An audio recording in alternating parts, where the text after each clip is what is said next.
भी भाव वहीं पहुंचा है जिस भाव पे यूपीए सरकार को पूरे अपने जीवन काल में इसी भाव से खरीदना पड़ा। लेकिन इन सवालों के अब उत्तर, जब ये कठिनाइयां आएंगी तो ये सवाल बड़े हो जाएंगे। अब हो गया बड़ा ये कि भाई उन्होंने उतने पैसे में ये चीज करके दिखाई, अच्छा, और पब्लिक पे बोझ नहीं डाला, आप क्यों डाल रहे हैं? ये सवाल समझ ही नहीं पा रहा हूं। ना तो सरकार से अर्थव्यवस्था संभल रही है, ना शिक्षा संभल रही है, ना महंगाई संभल रही है, तो संभल क्या रही है? चुनाव एन के एन प्राकृतिक चुनाव जीती है।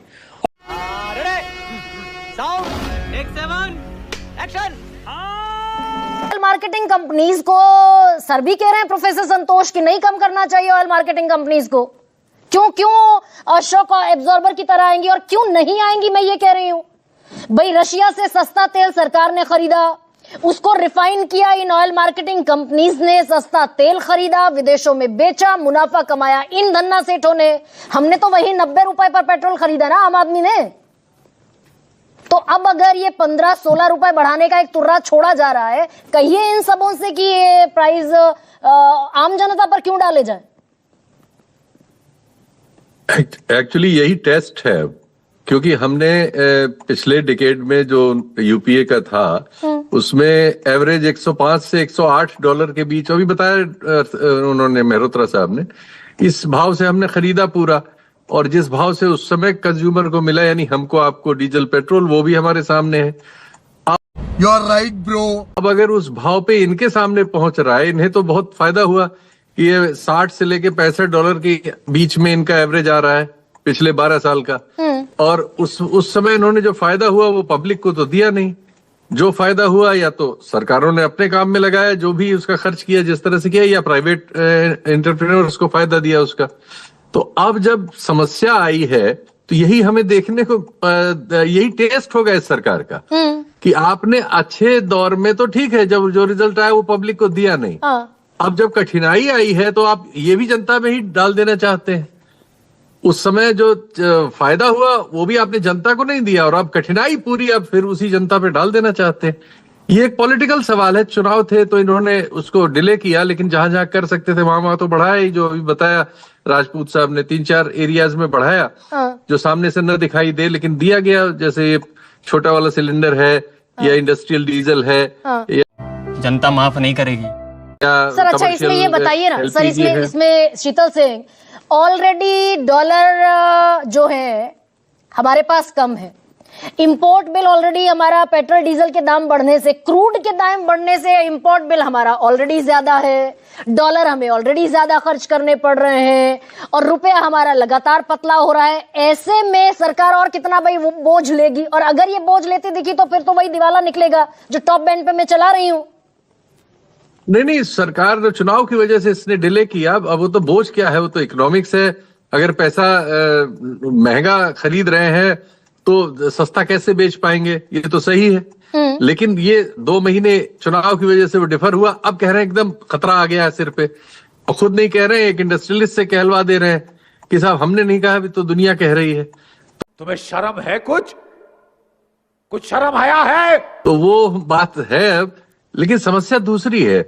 इसका जवाब कोई देगा कि हमारा ये जो क्रूड है ये 88% तक हमें इंपोर्ट क्यों करना पड़ रहा है? पहले इससे कम था, तो हमें इससे कुछ और कम होना चाहिए था कि नहीं? सर ये तो 2.5 महीने से सवाल पूछा जा रहा है। यस, एलएनजी हमारे पास जो कृष्णा गोदावरी में एक प्राइवेट ओनर के पास और एक ओएनजीसी से मुकदमे में फंसी हुई है डीप सी में, हमारी करीब 30% 35% रिक्वायरमेंट पूरी कर सकती है। हम उसे क्यों 15 साल से 12 साल से लटकाए हुए हैं in favour of A capitalist? तो देश की चीज पहले तो आपने पॉलिसी भी नहीं, इसी एनडीए के जमाने में तो बदल के इनको दी गई थी, और उन्होंने पंचर करके ओएनजीसी वाले हिस्से में पाइप डाल के निकाल लिया। आर्बिट्रेशन सिंगापुर में करेंगे, पैसे जो कमाएंगे वो इंडिया के बैंक में नहीं रखेंगे, वो भी सिंगापुर के बैंक में रखेंगे। नहीं सर, अच्छा तुम चुल्लू भर पानी में जाके डूब के मर जाओ।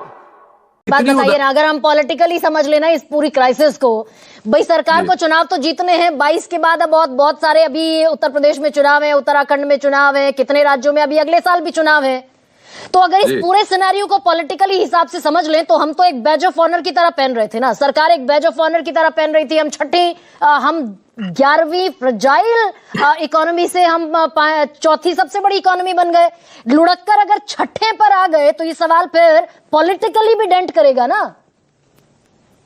वो इसी के लिए वातावरण बनाया जा रहा है कि पॉलिटिकली डेंट न करे, और ये माहौल बनना शुरू हो गया है और लाए गए हैं सब लोग, सब बोलेंगे कि सब बड़ी क्राइसिस है, जबकि अभी भाव वहीं पहुंचा है जिस भाव पे यूपीए सरकार को पूरे अपने जीवन काल में इसी भाव से खरीदना पड़ा। लेकिन इन सवालों के अब उत्तर, जब ये कठिनाई आएंगी तो ये सवाल बड़े हो जाएंगे। अब हो गया है बड़ा ये कि भाई उन्होंने उतने पैसे में ये चीज करके दिखाई, अच्छा, और मतलब पब्लिक पे बोझ नहीं डाला, आप क्यों डाल रहे हैं, ये सवाल बड़ा होगा। पर जनता को आप मूर्ख समझना बंद कर दीजिए। इस प्रकार की बचकाना बातें किसी के गले नहीं उतरती, लोग मजाक उड़ाते हैं। लेकिन ये सवाल तो ये सवाल आज का थोड़ी है सर, ये सवाल तो 10-12 साल से पूछा जा रहा है। भाई 58 पर रुपया था, 95 रुपए 77 पैसे पर आकर खड़ा हो गया। सवाल 12 साल से बना हुआ है। वो $30 पर बैरल 2020 में कोविड के समय पर हुआ था, तब भी हम 90 रुपए पेट्रोल खरीद रहे थे, अभी भी हम 90 रुपए पेट्रोल खरीद रहे हैं। अब एक से संतोष मेहरोत्रा, युद्ध का एक बाकायदा 28 फरवरी को युद्ध शुरू हुआ, पूरा मार्च निकाल दीजिए, पूरा अप्रैल निकाल दीजिए, आधा मई निकाल दीजिए, 14 मई को बैठकर बात कर रहे हैं। और हम अब आकर जो बात कही जा रही है, विदेशी मुद्रा भंडार बचाना है और इसीलिए देश की अर्थव्यवस्था जुड़ती है विदेशी मुद्रा भंडार के साथ। पर रुपया तो ये दरअसल पिछले 12 साल से पतला होता जा रहा है। Is it really connected to the West Asia conflict और देयर इज समथिंग एल्स? नहीं, जाहिर है स्थिति अर्थव्यवस्था की गंभीर हो रही थी, उसके बारे में मैं अभी चर्चा करूंगा। मगर जाहिर है क्राइसिस तो है ही, लड़ाई की वजह से, जंग की वजह से। मगर मेरी अगर जो कुछ गिला शिकवा है इस पॉइंट पे, तो वो गिला शिकवा यही जो आपने गिनाई कि मतलब आप 2.5 महीने बाद सोच रहे होंगे। आप 2 महीना पहले इसलिए नहीं सोच रहे थे क्योंकि आपको इलेक्शन जीतने थे। और अब मैं 2 महीने से कह रहा हूं कि जिस दिन इलेक्शन का रिजल्ट आएगा उसके हफ्ते या 10 रोज के अंदर आप देखिएगा पेट्रोल का दाम बढ़ा दिया जाएगा, और ऐसा भयंकर रूप से बढ़ेगा कि हम लोग के छक्के मतलब पसीने छूट जाएंगे। पर सर उसका वाजिब वजह भी तो है ना, वो जो हरदीप सिंह पुरी कह रहे हैं, वाजिब उसका रीजन है पेट्रोल। ये इंटरनेशनल प्राइस 2015 के बाद कभी 50 से $60 के ऊपर गया ही नहीं है। 10 साल से फायदा उठा रही है सरकार, यानी कि विंडफॉल गेन इसे कहते हैं। इस विंडफॉल गेन का मात्रा समझिए, 30 लाख करोड़ पैसे सरकार ने बचाए। इसी वजह से अलल्ले तलल्ले खर्च किया जा रहा था। आप अपने कुल की मर्यादा, देश की मर्यादा का हनन करने वाले द्रोही मुफ्त अनाज बांट रहे थे, पीएम किसान दे रहे थे, हर राज्य सरकार को रहे थे, पीएम किसान दे रहे थे, हर राज्य सरकार को पैसा दिया जा रहा था कि आप भी दो, महिलाओं को दो, फ्री बस करो, फलाना ढिमाका। और उसके ऊपर से आपने और जो बदइंतजामी करी कि कॉर्पोरेट इनकम टैक्स एकदम से घटाया तो 1.5 लाख करोड़ का वो नुकसान हो गया, पर्सनल इनकम टैक्स घटाया तो 1.5 लाख करोड़ का वो सालाना का नुकसान हो गया। इस वजह से हालत पतली है मैम। आप ये नहीं समझ रहे कि ये कैसे इस तरीके से इतने टैक्सेस घटाए गए, क्योंकि अंतरराष्ट्रीय दाम जो था पेट्रोलियम का वो गिरा हुआ था। अब जब पेट्रोलियम का दाम 100 से ऊपर पहुंच गया है और रहेगा इस साल, तब हालत जाहिर है पतली होनी थी। तो रुपया भी गिर रहा है डॉलर के बनिस्बत, और 30,000 करोड़ का जो हर महीने का नुकसान हो रहा है ऑयल मैनेजमेंट कंपनीज को, उसकी भरपाई करनी। तो अब तो सर 2 महीने का कारण नरेंद्र मोदी है। के नुकसान में ऑयल, ये जो उदय कोटक कह रहे हैं इस पर थोड़ा सा बताइए। उदय कोटक कह रहे हैं oil marketing company should come like a shock absorber, उनको आगे आके शॉक को एब्जॉर्ब करना चाहिए। सरकार उनकी चिंता में भूली जा रही है क्या? एक सेकंड देखिए, हम दिक्कत क्या है, हम 70% इंपोर्ट डिपेंडेंट थे अपने हाइड्रोकार्बन्स पे। आज वो 88% हाइड्रोकार्बन इंपोर्ट्स हम डिपेंडेंट है अपने टोटल कंजम्पशन के। तो इस वजह, और क्योंकि रुपया गिर रहा है, तो जाहिर है इंपोर्ट बिल बढ़ा है और ऑयल मैनेजमेंट कंपनीज अब अब्सॉर्ब नहीं करेंगी। क्यों करें? नहीं करना चाहिए, क्योंकि इसलिए हमको खपत गिरानी है पेट्रोलियम की, कोई दो राय नहीं है। ये 2 महीने पहले कर देना चाहिए था। डीजल का दाम नहीं बढ़ना चाहिए। क्यों नहीं बढ़ना चाहिए? क्योंकि डीजल का दाम बढ़ा दोगे तो उससे महंगाई हर नहीं, आप ये कह रहे हैं कि ऑयल, शीतल सिंह मेरे, अगर हम करें तो करें क्या, बोले तो बोले क्या। अगर ये क्राइसिस इस मुहाने पर अब आकर खड़ा हो गया है और देश के प्रधानमंत्री अगर कह रहे हैं भाई अगर प्राइसेस बढ़ रहे हैं, आज सीपीआई बढ़ा, आज डब्ल्यूपीआई बढ़ा है, कल सीपीआई बढ़ेगा। दर्शकों की समझ के लिए बता दूं, आज थोक दर बढ़ी है, कल रिटेल दर बढ़ेगी, फिर आपके दरवाजे पर पहुंचेगी, फिर कल पेट्रोल और डीजल भी बढ़ जाएगा। और ये सारी चीजें अनअवॉइडेबल हैं, तो प्रिकॉशनरी मेजर लेने में कौन सी खराबी है? भाई देश तो अपना ही है। दो चीजें हैं गरिमा जी बड़ी साफ साफ। पहले तो कहते हैं ना कि समझने ही नहीं देती भाजपा हमको सच्चाई, कभी चेहरा नहीं मिलता, कभी दर्पण नहीं मिलता। जब ये क्राइसिस नहीं था, ग्लोबल क्राइसिस नहीं था, जब ईरान और इजराइल का जो युद्ध था नहीं था, तब हमारा रुपया कोई ऐसा तो था नहीं कि रुपया उस वक्त 40 रुपए में था, 93 रुपए में तब भी रुपया था ना। ये क्या हो गया? ये क्या सुन रहा हूं मैं? तब भी तो इन लोगों ने, अभी कह रहे हैं आदरणीय हमारे भाई, क्या नाम, जफर भाई कह रहे हैं कि डीजल का दाम बढ़ा क्या, पेट्रोल का दाम बढ़ा क्या, गैस का दाम बढ़ा क्या। जफर भाई तीनों चीजों का दाम बढ़ा है। एविएशन फ्यूल का दाम बढ़ा है, इंडस्ट्रियल डीजल का दाम बढ़ा है, और वो भी 30-30, 40-40 रुपए बढ़ा है। और गैस का दाम तो आप लोगों ने सीधे 1700 रुपए से 3000 रुपए कॉमर्शियल सिलेंडर कर दिया है। और इन तीनों का असर डब्ल्यूपीआई पर आ रहा है, आपके सामने है। लगभग 3 महीने के लिए 26 रूटों पर 600 से ज्यादा फ्लाइट्स कैंसिल या डिले कर दी है एयर इंडिया ने। ये किस लिए कर दी है, किस लिए की है, कोई बताएगा?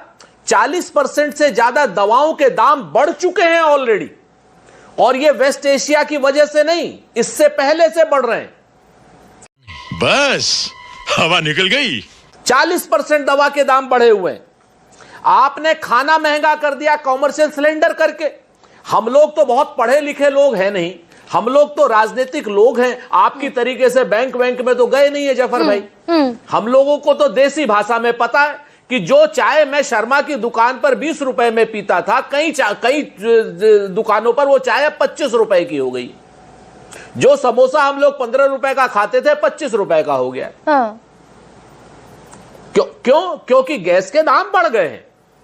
अब आप आटा, डाटा, सोना, अभी प्रधानमंत्री जी की बात कर रहे हैं, कह रहे हैं साहब 2 गाड़ियों से चले। पता नहीं किसने कह दिया, किस नोएडा चैनल को कह दिया 2 गाड़ियों से चले। उनका मोटर केड अभी भी कोई छोटा नहीं हुआ है, नंबर 1। और नंबर 2, इस तरीके से 2-2 कारों का काफिला चलने से कुछ नहीं होना, पेट्रोल की बचत नहीं होनी। उन्हीं 2 कारों के काफिले से आप चल करके जफर भाई, आप जो है असम जाते हैं, 140 चार्टर्ड प्लेन लेकर के जाते हैं। क्या आप जी करेंगे, आप ये करेंगे, आप वो करेंगे, ये करेंगे, वो करेंगे। कि जफर भाई ने इस वक्त भी बड़े आराम से सरकार को डिफेंड कर रहे हैं। कह रहे थे कि भाई ये एडवाइजरी है, मैंडेटरी थोड़ी है। मुझे याद है कोरोना काल में वैक्सीन एडवाइजरी थी या मैंडेटरी, बता दें जफर भाई।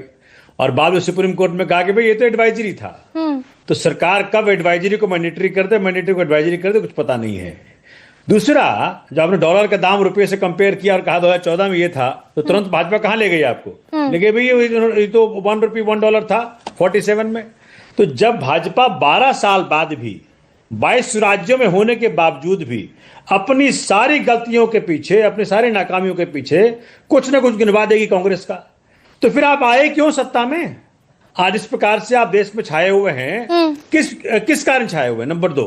नंबर 3, आप देखिए आज जो कि जब तक आप पर इफेक्ट नहीं पड़ता तब तक आपको समझ में नहीं आता है। सही पकड़े हैं। एक बात समझ नहीं पाता हूं गरिमा जी, कि सरकार जब देखिए, क्योंकि राम माधव जी ने तो कह दिया अमेरिका में, वैसे खुलम खुला कह दिया कि भाई हम तो ट्रंप को खुश करने का प्रयत्न कर रहे हैं, रूस से तेल नहीं खरीदेंगे। क्यों नहीं खरीदेंगे? ट्रम्प चचा नाराज हो जाएंगे। ना एक अरे भाई, सेकंड, ट्रम्प सर चचा ये के लिए हम इंडिकेटर देश में संभालना सोमनाथ भारती भाई, सत्ता में बैठे हैं प्रधानमंत्री नरेंद्र मोदी, सारे इंडिकेटर्स को फायदा पहुंच जाए उसके लिए कुछ नहीं करेगी। वो जो शौक आने वाला है तेल महंगा होने के बाद, उसको पास करना चाहती जनता को, ये तो बड़ा दुर्भाग्यपूर्ण है। चौथी बात आप देखें, मिडिल क्लास क्या क्या झेले। नीट का पेपर लीक हुआ, 89 बार पेपर लीक हो चुका है, 1.7 करोड़ बच्चे अफेक्टेड हैं। आज गोवा में एक नीट के बच्चे ने सुसाइड कर लिया, मेरे नेता गए उनके घर पे।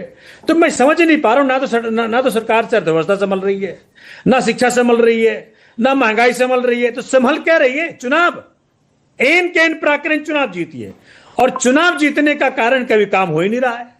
मतलब किसी भी चुनाव में काम गिना करके चुनाव नहीं जीत रही है ये। तो ये जो चल रहा है पर वो जो सरकार कहती हुई दिखाई दे रही, भाई युद्ध तो हमने क्रिएट नहीं किया। प्रोफेसर संतोष मेहरोत्रा आ गए। प्रोफेसर